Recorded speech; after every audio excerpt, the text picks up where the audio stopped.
여러분, 그리스도인이라고 했을 때 그리스도인의 뜻이 뭘까요?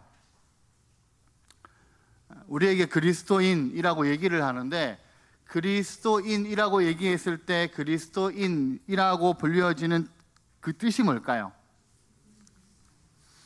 네, 성경신학적인 관점으로는 그리스도 안에 있는 사람을 뜻합니다.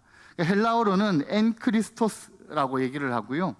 또 다른 말로 하면 그리스도인은 그리스도를 따르는 사람이라고 얘기를 할 수도 있고요. 또 다른 관점에서 우리가 그리스도인을 살펴본다면 세계관적인 관점에서 보면 좀 생각이 바뀐 사람, 그리고 관점이 바뀐 사람, 이렇게 얘기할 수가 있다라는 겁니다. 무슨 얘기냐 하면, 이 땅에서 우리가 삶을 살아가다 보면 어려움이 있고 아픔이 있고 고통이 있고 힘겨움이 있으면 세상 사람들이 어떻게 반응하는가 하면, 야, 참 살기가 어렵다, 나는 너무 살기가 힘들다, 이 지긋지긋한 세상 왜 나에게 이런 고난만 있을까라고 생각하기가 쉽다라는 것이죠. 근데 이것이 불평과 불만보다 좌절에 가까운 얘기를 사람들이 뱉어낸다라는 겁니다. 근데 이것은 세상적인 관점이라는 거예요. 누구나 아는 관점이고, 누구나 얘기할 수 있는 관점이고, 누구나 빠져들 수 있는 관점이라는 겁니다. 그런데 예수를 믿게 되면, 예수 믿는 사람, 그리고 그리스도인이라고 지칭되어지는 사람이 된다면 이제 관점이 확 바뀌었다라는 말입니다. 고난이 몰려오고 어려움이 몰려오면 그래도 이 고난 속에서도 하나님의 섭리가 분명히 있을 거야라고 믿는 것이죠. 하나님이 나를 붙들어 주실 거야. 하나님은 살아계시고 사랑의 하나님이시기 때문에 나를 언제나 붙들어 주시는 분이시다라고 우리는 생각하게 된다라는 겁니다. 왜요? 그리스도인이 되었기 때문에. 관점이 바뀌고 생각이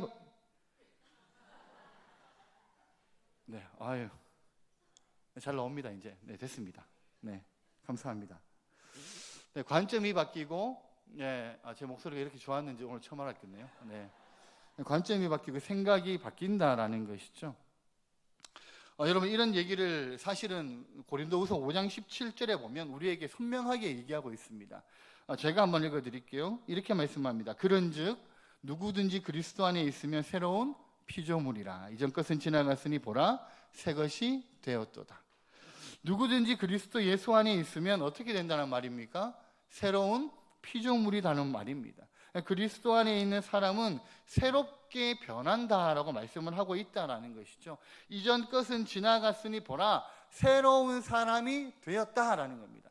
옛날에는 내가 예수님을 알기 전에는, 혹은 내가 예수님을 향한 진정한 고백이 있기 전에는 조금만 힘들어도 불평하고 불만하고 나에게 어려움이 찾아왔을 때는 이 어려움이 나에게만 오는 것 같고, 그래서 원망하고 원통하여서 내가 이 세상을 어떻게 살아가지 좌절되었는데, 내가 예수를 믿고 난 다음에, 내가 예수님으로 인한 고백이 주어지고 난 다음에는 새로운 사람이 되었다라는 말입니다.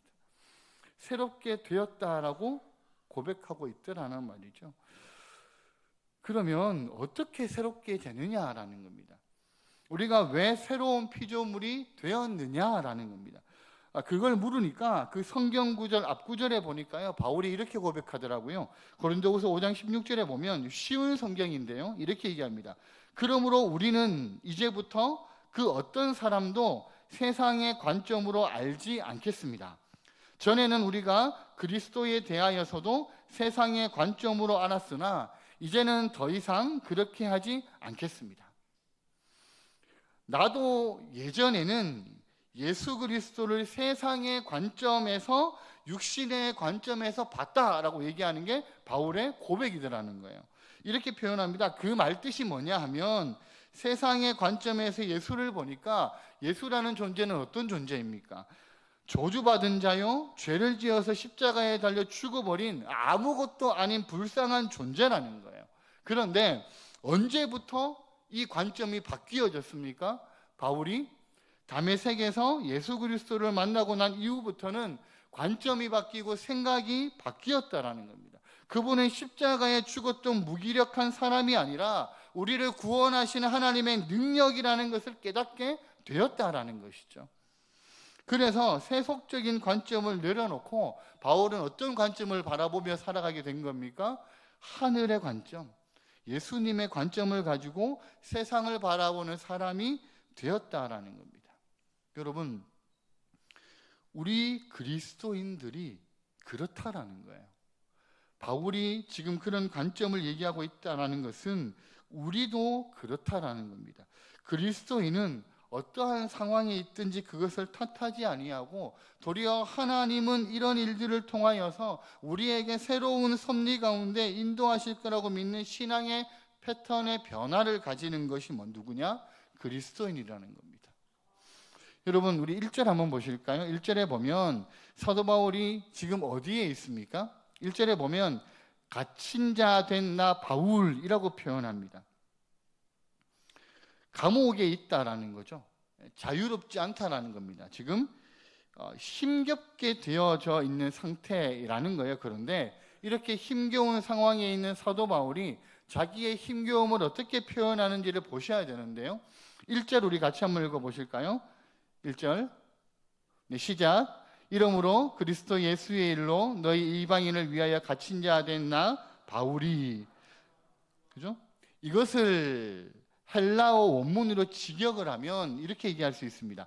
사도인 나 바울이 그리스도 예수의 죄인인데 이방인을 위하여 이렇게 됐다, 이렇게 얘기하고 있다는 것이죠. 그러니까 오늘 본문에서 뭐라고 하냐 하면 갇힌 자 된 나 바울이라는 말은 원래 헬라어 그대로 번역을 하게 되면 어떤 의미를 가지냐 하면 그리스도 예수의 죄인이다라는 거예요. 나 바울은 그리스도 예수의 죄인입니다. 이렇게 얘기할 수 있다라는 겁니다. 여러분, 물론 이 1절의 구절은 두 가지 의미를 가지고 있는 구절이기 때문에 두 가지 의미로 우리가 얘기할 수 있는데요. 그리스도를 위하여 혹은 이방인을 위하여 내가 죄수가 되었고 갇힌 자가 되었다라는 말은 복음을 전하다가 하나님의 복음을 위해 살다가 내가 감옥에 들어갔다, 그래서 복음을 위하여 고난을 당하고 있다라는 것을 보여주는 본문이기도 하지만 이것을 직역하기만 하면 그리스도 예수의 죄인이다, 나는 그렇게 얘기할 수 있다라는 거예요. 그리스도 예수의 죄인이다 라고 얘기합니다, 바울은. 이게 무슨 의미가 있을까요? 이 말을 좀 쉬운 말로 바꾸면 이렇게 얘기할 수 있습니다. 나는 그리스도의 노예입니다. 이거 조금 더 이해하기 쉽게 바꾸면 나는 그리스도의 사랑의 노예가 되었습니다 라는 뜻이라는 겁니다. 여러분, 사도 바울이 예수님을 향하여 말할 때요, 단순히 예수님 나는 당신을 사랑합니다 라는 정도가 아니라 내 생명만큼 주님은 소중합니다, 아니 내 생명을 바쳐서라도 나에게 가장 소중한 분이 누구냐? 예수 그리스도이십니다 라는 것을 표현하기 위해서 나는 그리스도 예수의 죄수다, 노예다, 이렇게 지금 표현하고 있다는 거죠. 그게 헬라어 직역의 표현이라는 겁니다. 나는 하나님께 매여 있는 존재다라는 겁니다. 노예는, 죄인은 매여 있는 존재잖아요. 바울은요, 나는 하나님께 매여 있는 존재, 나는 예수 그리스도에게 매여 있는 존재입니다 라고 지금 고백하고 있다라는 거예요. 무엇에요? 오직 주의 사랑에 매여 있는 존재. 그럼 사도 바울은요, 그것을 노래하기를 시작했다는 겁니다. 그러니까 나는 주님의 사랑에 빠졌습니다, 나는 주님의 사랑의 포로입니다 라고 말하고 있는 것이 1절의 내용이라는 것이죠. 여러분, 사도 바울이 이런 느낌을 어떻게 가질 수 있었을까요? 이런 고백을 사도 바울은 어떻게 할 수 있었을까요? 어떻게 그 사랑을 만날 수 있게 사도 바울은 되었을까요? 그것을 말해주고 있는 구절이 8절의 말씀입니다. 우리 8절 말씀을 같이 한번 보겠습니다. 8절입니다. 우리 성경을 보고 같이 한번 읽겠습니다. 8절 말씀 읽습니다. 시작. 모든 성도 중에 지극히 작은 자보다 더 작은 나에게 이 은혜를 주신 것은 측량할 수 없는 그리스도의 풍성함을 이방인에게 전하게 하시고. 여러분, 어떻게 하면 이런 마음이 생길까요? 지금 바울은 감옥에 갇혀 있는 거거든요. 고난이 오고 아픔이 오고 감옥에 갇혀도 그것에 개의치 않고 나는 주님의 사랑의 포로로 살아갑니다라는 이 놀라운 역동력, 이것이 어디에서 왔냐 하면 8절에 보니까 모든 성도 중에 지극히 작은 자보다 더 작은 나에게 뭐를 주셨다고요? 이 은혜를 주셨다라고 얘기한다라는 겁니다. 이 은혜가 뭘까요? 어떤 은혜를 얘기하는 걸까요, 바울은? 십자가의 사랑의 은혜를 얘기하는 거거든요. 자기가 누구였다 그래요? 모든 성도 중에 지극히 작은 자보다 어떤 사람? 더 작은 사람. 그것이 나였다라는 겁니다. 이걸 디모데전서 15장에서는 뭐라고 얘기하느냐 하면 내가 죄인 중에 괴수였다 이렇게 얘기하는 거죠. 쉽게 얘기하면 내가 죄를 지은 사람들 중에 우두머리야 라고 얘기한다라는 거예요. 자기는 못났고 자기는 부족하고, 아니 못나고 부족한 것뿐만 아니라 하나님의 영광을 반대했던 사람, 하나님의 영광을 더럽혔던 사람이 자기였다라는 겁니다. 그렇게 살아가고 있는 나에게 하나님이 어떻게 하셨다고요? 은혜를 베풀어 주셔서 나를 구원하셨다.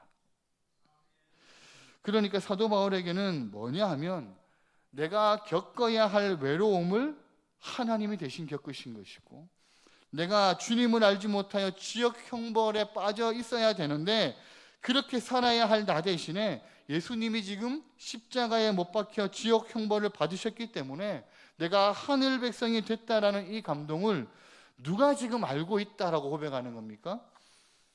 내가 알고 있다라는 거예요. 사도 바울 자기가 내가 그것을, 그 사실을 내가 알고 있다라고 지금 고백하더라는 겁니다. 내가 지금 여기에 이 자리에 이렇게 있는 것은 하나님의 사랑 때문이다. 그걸 바울은요 알고 있다라고 얘기를 하고 있다라는 겁니다. 여러분, 이 감동으로 살아가는 사람이 사도 바울이었다라는 거죠. 그러니까 이 사도 바울은요 하나님의 사랑에 매여 있는 사람입니다. 여러분, 이런 바울의 관점이 사실은 오늘을 살아가고 있는 그리스도인의 관점이라는 것이죠. 자신은 비록 육체적인 결박을 당하고 있지만 주님의 사랑 안에 살아가고 있는 즐거움, 내가 지금 힘겹고 어렵고 내 상황이 녹록지 않고 정말 좌절하기 일보직적인 나의 상황이라 할지라도 주님 안에서의 이 즐거움을 늘 회복하게 하셔서 내가 주님 안에 있음을 즐거워하는 사람으로 살게 하여 주십시오 라고 고백하는 것이 바울이라는 거예요. 여러분, 그리고 오늘을 살아가는 우리 그리스도인들이라는 겁니다. 여러분, 또 다른 1절의 해석이요, 우리나라의 번역처럼 얘기할 수 있습니다. 어떻게 얘기할 수 있냐면 그리스도 예수의 일로 너희 이방인을 위하여 갇힌 자 된 나 바울은, 이 말은 그리스도 예수를 위하여 이방인을 위하여 갇힌 자 됐다 이렇게 표현하고 있다라는 것이죠. 예수님을 위해서뿐만 아니라 또 누구를 위해서요? 이방인을 위해서 나는 포로된 자, 갇힌 자, 죄수가 되었다라고 해석할 수가 있다라는 겁니다. 이걸 조금 다른 말로 바꾸면 나에게 베풀어 주신 소명 때문에 나는 갇힌 자가 되었습니다라고 지금 고백하고 있다라는 것이죠. 여러분, 그것을 어떻게 해석할 수 있냐? 2절 보실까요? 2절 말씀을 같이 한번 읽겠습니다. 시작. 너희를 위하여 내게 주신 하나님의 그 은혜의 경륜을 너희가 들었을 터이라. 너희를 위하여 내게 주신 하나님의 그 은혜의 경륜을이라고 바울은 지금 얘기하거든요. 하나님이 나에게 경륜을 줬다 이렇게 얘기해요. 근데 이 경륜이라고 번역된 헬라어 단어가 여러 가지의 뜻을 가지고 있습니다. 근데 새 번역을 보니까요, 이 부분을 이렇게 얘기해요. 나에게 이 직분을 은혜로 주셨다라는 것을 이렇게 번역하고 있다는 것이죠. 다른 번역본에도 보면 이 경륜이라는 말이 직분, 일꾼 이렇게 번역하고 있거든요. 쉬운 말로 바꾸면 너희를 위하여 내게 주신 하나님의 그 은혜의 직분을 너희도 들었지 않느냐. 그래서 하나님이 주신 그 직분 때문에 내가 이 일을 하고 있다라고 얘기하고 있다라는 거죠. 하나님의 일에 동참하고 있는 사람, 그것이 바로 소명을 받은 바울이다라는 의미입니다. 근데 여러분, 이 소명이라는 것을 바울만 받았을까요? 바울에게만 이 소명을 받는 일꾼이 되는 그것이 바울에게만 주어진 것일까요? 그렇지 않다라는 겁니다. 우리 10절 한번 보실까요? 이 10절 말씀을 같이 한번 읽겠습니다. 시작. 하늘에 있는 통치자들과 권세들에게 하나님의 각종 지혜를 알게 하려 하심이니. 자, 이제 교회로 말미암아 하늘에 있는 통치자들과 권세들에게 하나님의 각종 지혜를 알게 하려 하심이니, 쉬운 말로 바꾸면 온 우주에 하나님의 복음을 전하는 누구로 말미암아? 교회로 말미암아, 이렇게 얘기하는 거죠. 그러니까 일꾼은, 소명자는 지금 바울만 얘기하는 게 아니다라는 겁니다. 일꾼, 소명자는 누구도 일꾼이라는 얘기예요. 우리도 일꾼이고 우리도 소명자다라는 거예요. 그러니까 우리가 이 세상을 살아가는 이유가 뭐냐 하면 하나님의 우주적인 과업 속에서 우리를 하나님이 부르셨다라는 겁니다. 너도 나와 함께 우주적인 사역을 같이 하자. 주님이 우리에게 그렇게 말씀하시고 우리에게 그 역할을 주셨다라는 거예요. 우리가 하나님의 일꾼이 되고 동역자가 되고 하나님의 일을 하는 사람이 된 것, 이것이 우리에게 주어진 소명이라는 겁니다. 여러분, 그래서 오늘 제목이 이 소명의 언덕입니다. 여러분, 소명의 언덕이라는 말은 우리가 지금 이 소명을 가지고 살아가고 있는 삶의 현장이라는 것이죠. 여러분, 1절을 다시 한번 볼까요? 1절에 뭐라고 얘기합니까? 이방인을 위하여 갇힌 자 된 나 바울이라고 표현하거든요. 왜 바울이 왜 갇혔습니까? 누구 때문에 갇힌 거예요? 이방인 때문에 갇혔어요. 왜 이방인 때문에 갇혔습니까? 무슨 일을 하다가? 그리스도의 일을 하다가. 어떤 일을 하다가요? 복음을 전하다가 그렇게 됐다라는 거예요. 이방인에게 복음을 전하면 어떤 일이 생깁니까? 바울이 이방인들에게 복음을 전했을 때 어떤 일들이 생겼습니까? 유대인들이 싫어했죠. 유대인들이 복음을 싫어합니다. 이방인들 가운데 복음을 싫어하는 사람들이 있습니다. 그래서 바울을 유대인들이 괴롭히기도 하고, 그리고 그 이방인들을 들쑤셔서 바울을 괴롭게 만들기도 합니다. 헬라 사상에 물들어 있던 헬라 관원들이 복음을 싫어하고요. 또 내가 복음을 전하면 그것으로 여러 가지 시기하는 사람들이 바울을 미워하기도 합니다. 그래서 여러 가지 어려움들이 삶 속에서 계속적으로 일어나는 거죠. 무슨 얘기입니까? 복음을 전하는 자들에게 고난이 있었다라는 거예요. 그래서 오늘 본문은요, 바울이 어디에 갇혔다라고 얘기합니까? 감옥에 갇혔다라고 얘기합니다. 자유가 억압된 그곳에서 자기는 이방인 때문에 갇혔노라라고 얘기를 하고 있더라는 것이죠. 여러분, 마찬가지라는 겁니다. 사실 우리가 소명을 따라 살아가다 보면, 하나님이 우리에게 부어주신 그 소명을 따라 살아가다 보면 우리에게는요, 고난이 올 수가 있습니다. 여러분, 우리가 예수 그리스도를 믿으면 하나님의 그 하늘의 모든 영광의 복이 누구께 되는 겁니까? 우리가 예수를 믿으면 하늘의 모든 영광의 복이 누구의 것이 돼요? 우리 것이 되는 거예요. 믿으시나요? 아멘이시잖아요. 그죠? 우리가 예수를 믿으면 하늘의 그 모든 영광의 복이 우리의 거예요. 근데 성경은 우리에게 말하기를요, 우리가 예수 그리스도를 믿어서 하늘의 모든 영광의 복이 우리의 것인 것과 동시에 또 하나 우리가 받아야 되는 것이 있다라고 얘기합니다. 그게 고난이라는 것이죠. 그게 바로 그리스도 때문에 당하는 고난도 받아야 된다라고 성경은 우리에게 말씀을 하고 있다라는 거예요. 하나님의 복음의 축복과 동시에 우리도 고난을 받게 되는 게 뭐냐 하면 그게 소명의 삶이라고 얘기할 수 있다라는 겁니다. 그것이 바울이 살아간 삶이고 그것이 그리스도인이라고 얘기하는 우리에게 주어진 삶이라는 것이죠. 여러분, 그런데 1절이요. 우리가 1절의 말씀을 읽어보면 이게 어떤 느낌입니까? 바울이 아주 억울해하면서 침통해하면서 연약한 표정으로 그렇게 지금 얘기하고 있는 것 같습니까? 아니라는 거예요. 바울은요, 이 부분에서 침울한 표정이 없습니다. 연약한 표정이 보이지 않아요. 어떤 느낌이 있어요? 나는 그리스도 안에서 죄수가 되었다 할지라도 나는 즐거워하고 담대함이 나에게 있다. 지금 그렇게 말하고 있는 것이 바울이거든요. 여러분, 어떻게 해서 바울이 이 감옥에 갇혔음에도 불구하고 10절과 같은 고백이 나올 수 있느냐? 10절에 뭐라 그래요?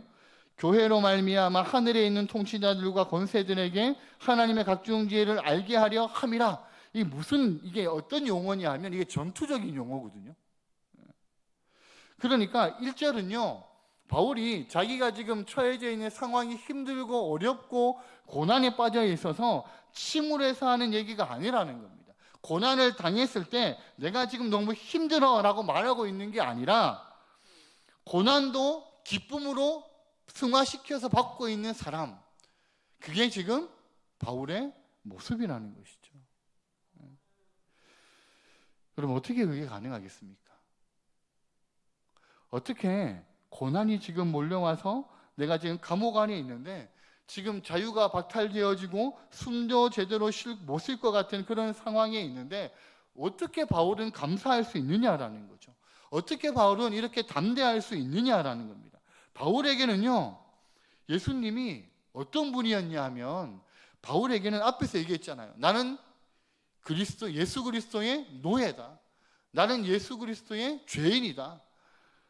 이게 무슨 말이냐 하면 예수님이 나에게는 전부였다라는 거예요. 내 생명보다 더 소중한 존재였다. 그것이 바울의 고백이라는 겁니다. 그런 분위기 때문에 그 주님으로 인해서 나는 행복할 수 있다라고 지금 얘기하고 있다라는 것이죠.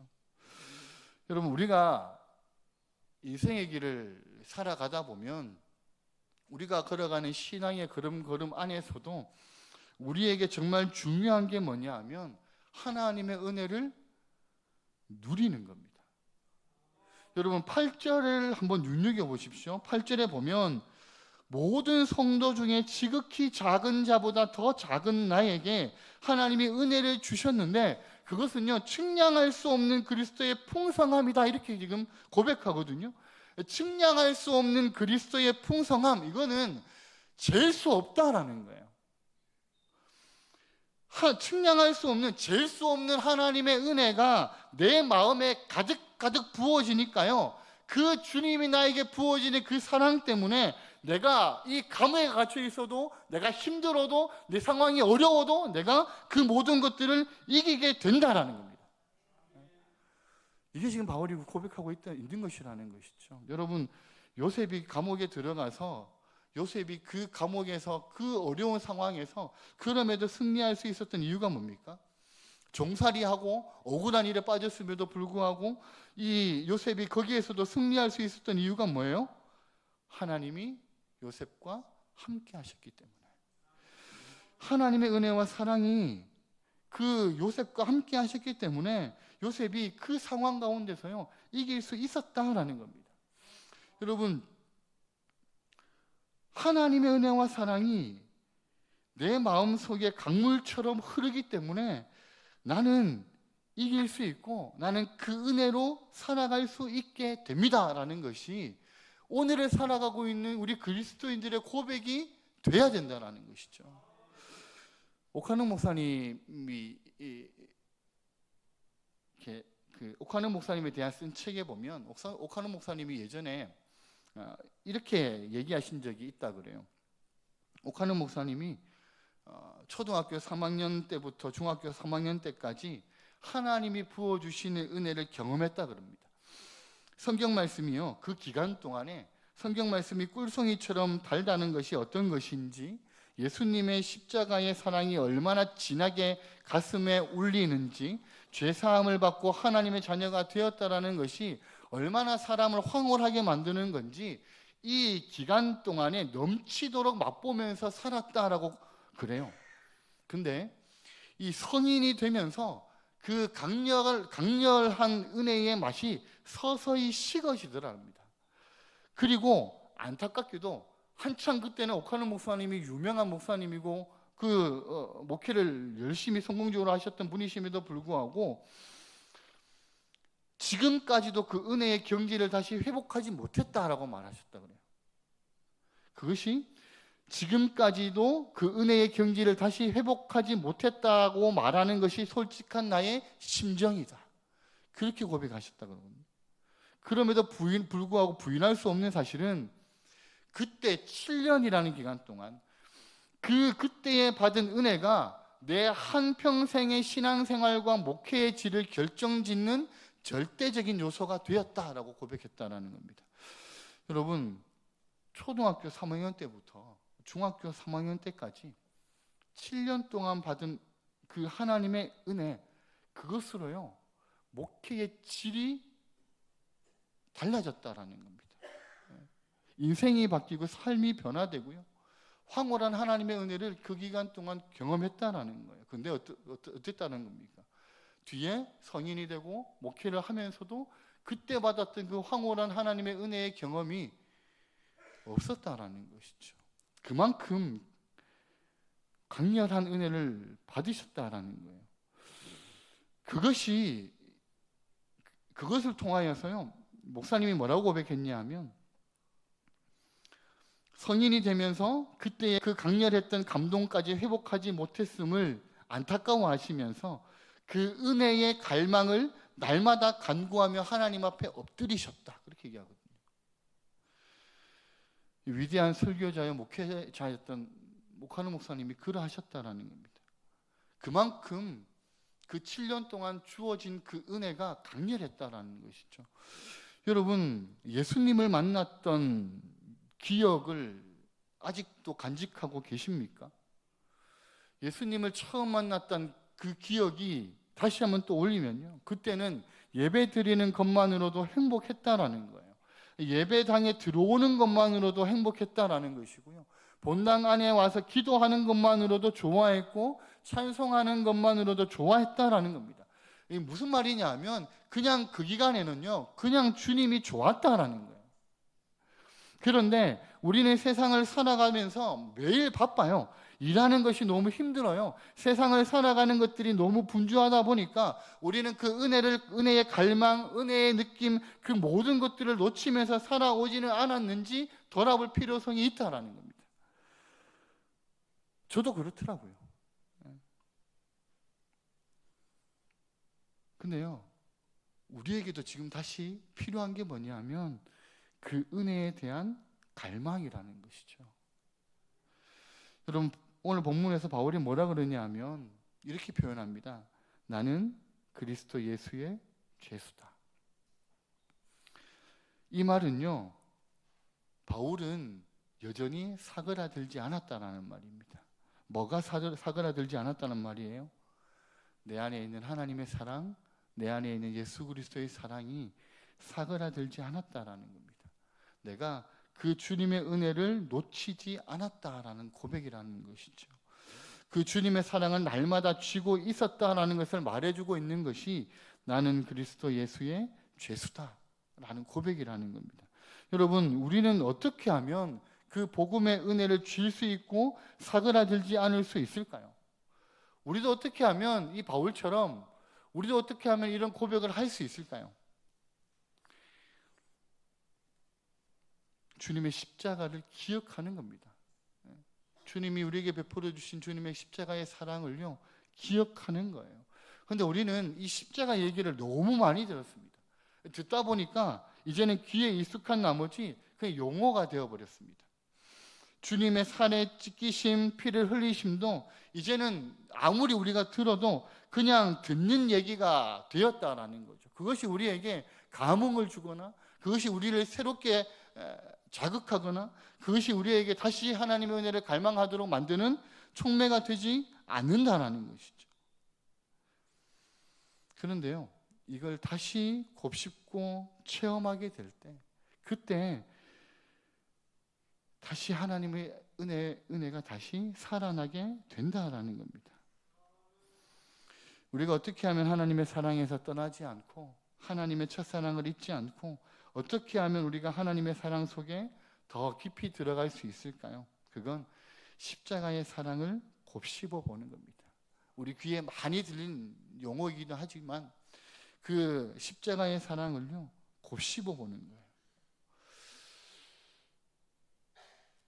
여러분, 복음서를 읽다 보면 예수님께 향유를 부은 여인들이 그 기사가 여러 번 나오는 것을 우리는 발견하게 됩니다. 어떤 주석가들은요, 말하기를 이 모든 향유 사건 얘기는 한 여인의 사건을 각 복음서마다 각색한 것이다 라고 말하는 사람도 있고요.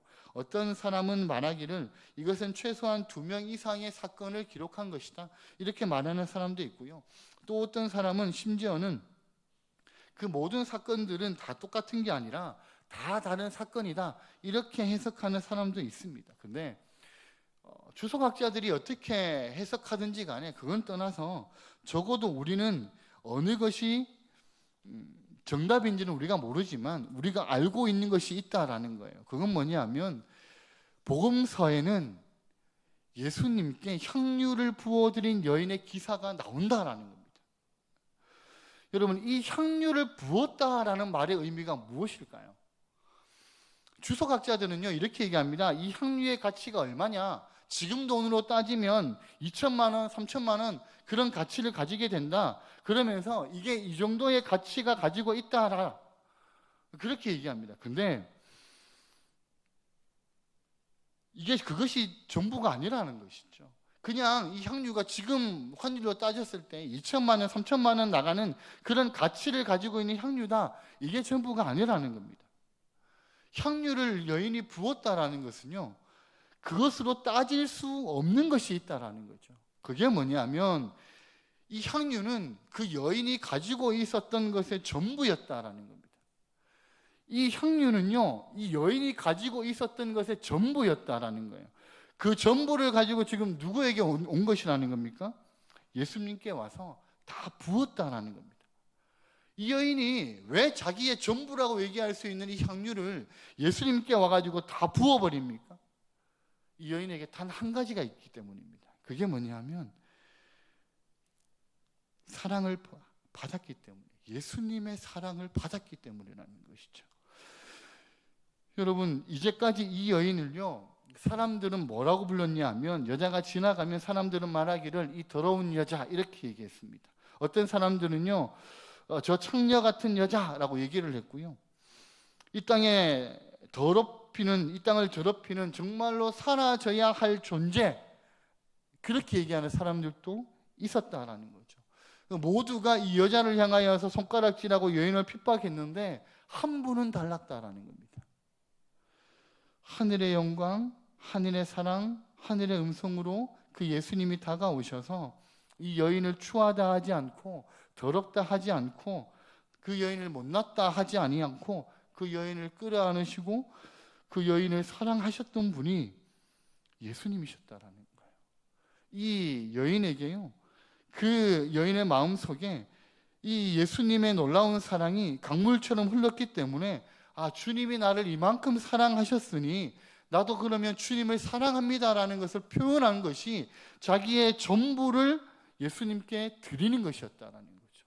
여러분, 주님의 사랑에 너무나 감격해서 내가 그 사랑에 너무 감격한 나머지 내가 갖고 있는 모든 것들을 주님께 드립니다라고 나아갔던 여인이 향유를 드렸던 여인의 모습이라는 겁니다. 여러분, 예수님 우리에게 소명을 주셨습니다. 언제 받습니까? 우리가 이 소명을. 우리가 주님의 포로가 될 때 이 소명을 받습니다. 어떻게 해요? 주님이 나를 사랑하셨기 때문이에요.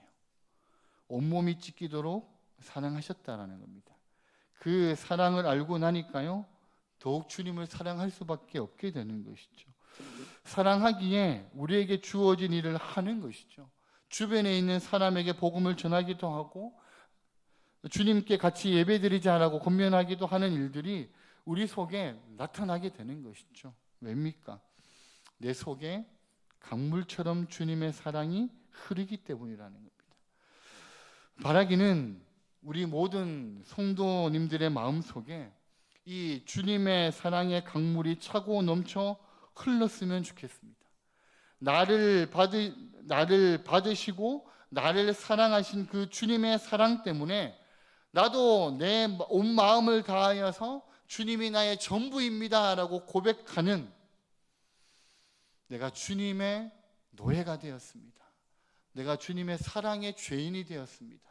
그렇기 때문에 나에게 부어주신 이 소명의 언덕을 나는 살아갑니다 라고 고백하시면서 주님 앞에 우리의 전부를 드리면서 고백하며 나아가는 우리 모두 성도님들이 되시기를 예수님의 이름으로 축복합니다.